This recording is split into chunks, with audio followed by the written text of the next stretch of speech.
Oh, yes. Hello. Sorry, I didn't mean to startle you. It looks like it's a bit late for that, though. But don't worry. Don't be afraid. It's just your window was open, so I thought I'd let myself in. I know what you must be thinking. Who is this sicko, and what are they doing in my room so late at night? It's a fair question. This whole situation was actually quite embarrassing. I thought and hoped you would be sleeping. Not because I want to do anything nefarious. I'm not a thief or a home invader. Well, okay. I guess I am a home invader now. But that's not why I just wanted to talk. I just wanted to, I just wanted time to take things one step at a time. First I'd enter your room while you were sleeping. Then, while I watched you sleep, I'd get used to being next to you. And by the time you'd wake up, I'd have gathered enough courage to talk to you. But it looks like that plan kind of crashed and burned, so it looks like I'm hitting the ground running here. Okay, at least my words have been flowing, so to my credit, so far so good. Now then, about what I wanted to talk to you about. Where do I begin? So recently. Okay, not so recently, it's been a while, but recently I've been stalking you. Oh god, that sounded way less creepy in my head. But yeah, I've been stalking you. I can assure you, though, it was as wholesome as stalking gets. And it's wholesome because I love you enough to stalk you, obviously.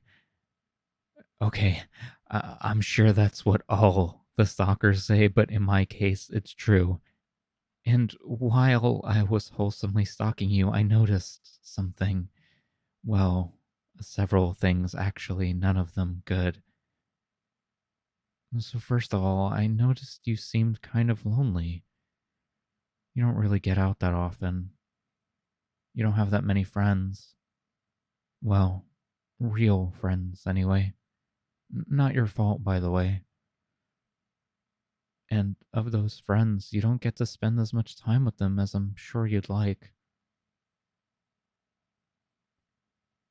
And even when you do spend time with them, the quality of that time really isn't all that.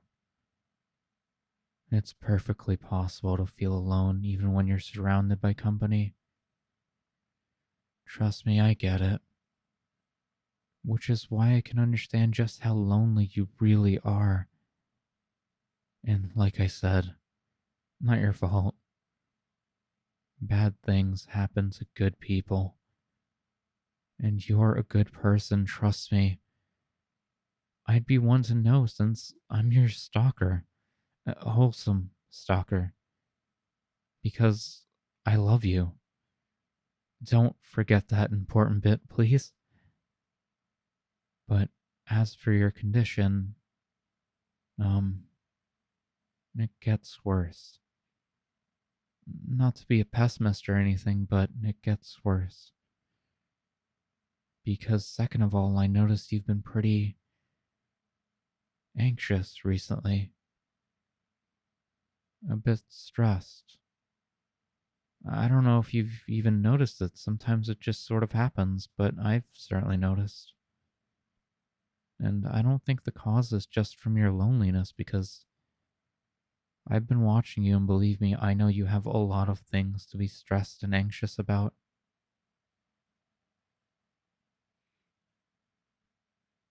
And I can see the effect that has had on you and is still having on you. You just haven't been yourself. Your eating habits changed, your sleeping habits changed.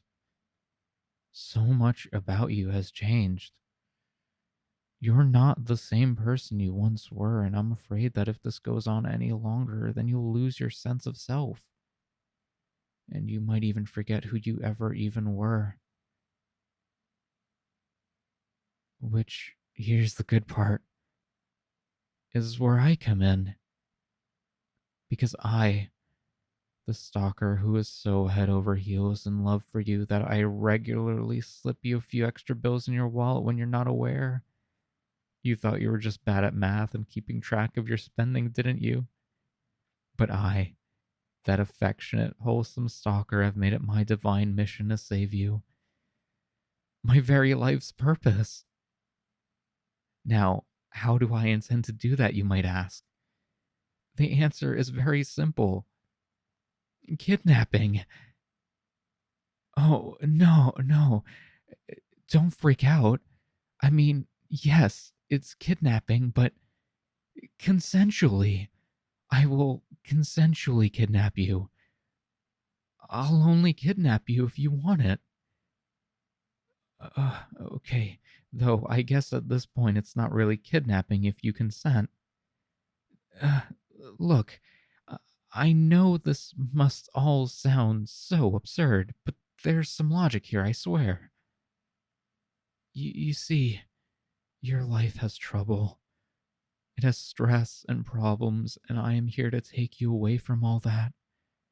I'm offering my hand. It's a bit sweaty, I know. Like I said, I thought you'd be sleeping, but I'm offering my hand to take you to my home. You can live there with me. It's a very low stress environment. You don't have to worry about high expectations or responsibility there. Heck, I was blown away when you caught that spoon that was falling. I even marked it in the notebook I used to chronicle your life. I can show you sometime. And you don't have to worry about money there either. I'll be paying all the bills. And I'm not just talking about necessities either. I'll give you some for yourself too. And I don't judge your spending habits. And oh boy, I know your spending habits. But what might be most important of all is that I'll make sure you get the attention you deserve so you feel loved and never feel lonely. I work from home, you see, so I can be there with you all the time. And I know a magic chant to make sure you feel super loved. It goes like this: I love you. I'm a very powerful wizard, I know. Seriously, though, I love, love you. If I were a moth, you would be my lamp. If I was a bee, you would be my honey. Well, okay. You're already my honey. Oh, nice. You only winced a little bit. Oh, I know what can assure you a bit better. Hold on. I've got it right here. I like to keep it on me just because I feel like it gives me strength. Okay, here. Take a look at this. It's a notebook where I wrote, I love you from cover to cover. See? It's all handwritten. Nothing from a printer. That would be cheating. Hopefully, you can feel a bit more assured now that I love you. Because I really do love you. Did I mention that I love you? I love you. Anyway, I should let you get some sleep. Do give my offer to kidnap you some thought. I'll be here again tomorrow night. I visit every night after all. Oh, and please don't lock your window. Am I forgetting anything else? Oh, right. Just one last thing.